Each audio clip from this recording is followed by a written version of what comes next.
What is up everyone, it's TK and welcome back to the channel. Today we're gonna dive into some super archer attacks, and it's been a long time since I've uploaded one of these type of videos, but I wanted to showcase a super archer approach for those who are looking for it and can't be switching strategies depending on the abilities. So we're gonna dive into some of my attacks and see how powerful this strategy can really get, and I have a surprise for the last attack because it's gonna get kind of crazy. First off, we have this space right here, a double rage setup, and guys, you can see the way we're gonna approach this space is not gonna be a super crazy super archer value.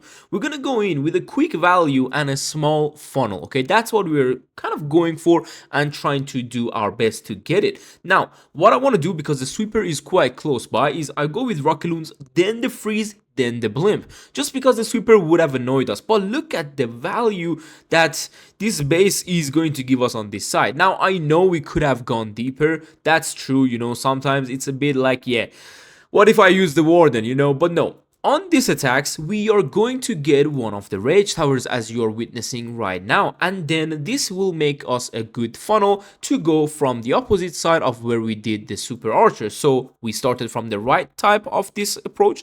Now we're going to start into the left with our main army. So let's see how I deploy things. Now we don't have an ice golem in this army. If you want, you can count out that minion and a few archers if you like, or one loon or something, and take an ice golem in general, but I didn't see the need for it. So now you can see the rage tower goes off. This is where usually if your root fighters are very low on HP, you can go with a beautiful warden ability, and we are going to witness that right now. Unfortunately, the king is going a bit weird, so I'm trying my best to funnel the top side so he doesn't actually mess up on going on the outside of this base. Now let's see where to pop the king ability. Now usually you gotta wait a bit, but now I wanted to go with the RC on the lower hand side with some cleanup right behind. The good thing is we do have that RC electro boot, so the Tesla farm will not be able to annoy us. You can see the king going for the town hall. We do have the cleanup behind the RC. RC was a bit deployed, I think a bit too early, okay, because otherwise she could have gone more value when the scatter shot is being tanked, or for example these expos were being tanked. It would be a lot nicer and cleaner finish to keep the RC, because look at the time. Usually I drop the RC super quick on a lot of the strategies that you're currently witnessing all over YouTube or in general Clash of Clans and the community, but it's like sometimes the super archer are not that crazy on time. So it's like, you had time. I had a lot of time. I could even drop the RC now. You can see, like, it doesn't matter too much to drop her too early, okay? So don't do it, because you're gonna see this is what's gonna happen. So I'm giving you these quick tips as well, so you can, just use this strategy in Legends or Wars and get through it. So next up we have this space right here, and guys, one thing I wanted to show you on this one is that the super archer, I'm gonna dive for the town hall. A lot of you ask me, will they die to the town hall poison? Well, with the clan castle that I've recommended down below in the description, these archers will actually survive the town hall poison, and you're gonna see twice the town hall dropped on us, and the second time was exactly when we landed. But notice we cloned a bit later as well, so even with the second landing, or better say the second poison drop, we still managed to have a few archers. But notice we took down the CC. If it was something annoying, if it was something that wasn't outside, because Super Dragon Ice Golem CC quickly come to the outside. That's why some people suggest you with the Super Dragon or the Ice Hound CC, because they are quick to come out. If you miss an invisibility with your RC charge or your Super Archer or something interesting, otherwise the CC will come out quickly. This is why if it didn't, we would have taken it out. Now we do get a nice funnel to go through the base, and look at how much of this base is left. This is what I show you, like, this is what I want to show you, how powerful this strategy really is. Okay, now we're gonna go in with some super barbarians on the top side. Don't invest too much because you may lose out and you're not gonna get the perfect value. Now I saw my root fighters were getting cooked, so I went with a warden ability quite early, and you can see there's a lot of base left. But guys, trust in your root riders and trust in your king. those two combinations can open up the entire base for your queen and the throwers, where they can actually destroy everything from the core. That's the beauty of it. Now wait for the king, wait and wait and wait. Once it's on the inferno, because it was going backwards, I went with the earthquake boots. Now I'm adding the RC with some cleanup right behind, so she can help the army gather back to the core and also clean up the outer sides where the queen or the throwers cannot reach. Now we do have one barbarian, which I was gonna use it in this matter to take down the royal champion. You can see how 1 or 2 barbarian and a headhunter can fully kill a hero on the outside of the base, kind of noticing like you don't have to go through them with your own heroes. So that's the beauty of it. Now RC is gonna go through ability, taking down that entire side. You can see those are the sides that your queen will not be able to reach. And now on the lower side, you can see how the queen will go through that minion print. Super simple, going to break that wall. RC is going to absolutely shred this Tesla farm, and this is why I run that Electro boost. You don't need to have it maxed out, because you're not doing an RC walk or RC charge, however you want to call it. You're simply using her for that aura to kill the skellies. This is the most simplest way to use the RC. When she's under damage, pop her ability. Let's move on to the third hit.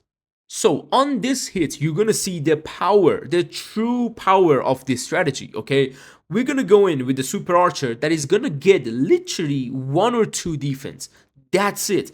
A lot of people love to get crazy super archer values, but this one is gonna be a game-changing type of super archer, because the sweeper also pushed us, which I forgot to freeze. I'm not gonna lie, I wanted to freeze it in my planning in my head, but I didn't. And now this is where I changed the CC combination for you, as I said in the description, because I had only one regular wall breaker, so the goblins stayed behind the wall. But in the CC combination I put down below, you have one super wall breaker, meaning it will always open a compartment or a corner of a compartment, and your goblins will always run out, so you are free to clone. Now look at the value the archers got. It's literally nothing, not even the rage tower or a perfect funnel on that side. It just gave us a small bit of funneling and cut for our main troops, spamming everything into these compartments. This is a good thing if you had an ice golem. Obviously you can take out 1 loon, 2 barbarians or something. You can obviously switch around this strategy, take 1 less rocket loon if you wish to, but it's always good to have that ice golem. Unfortunately I don't have it in this army. I may put it on you with the army link, maybe. I'm gonna see what happens. Now I can see the root riders being targeted. This is where, guys, you need to keep that root rider alive so it can give your king access to the next stage of the battle, and then you can pop that earthquake boots later in that compartment. Because look, if that root rider would have gone down, it would be a bit struggling behind this rage tower and the wall. But now with the root rider, I'm gonna go with the freeze, keep the king alive, drop the RC. Meanwhile, here is where again I could have waited a bit or dropped the RC slightly better, okay? I'm not gonna lie, I wanted to drop her a lot better than that, but it's unfortunate we couldn't get that going. Now I'm using some super barbarians on the top left hand side, sorry, top right hand side, to keep everything going. And by the way, my warden was all the way on the air, so the warden is basically a cocoloon for my healers, and it just never died. It's interesting. This guy probably had all his seeking ermines on, like, for example, a fireball approach, so all on one side.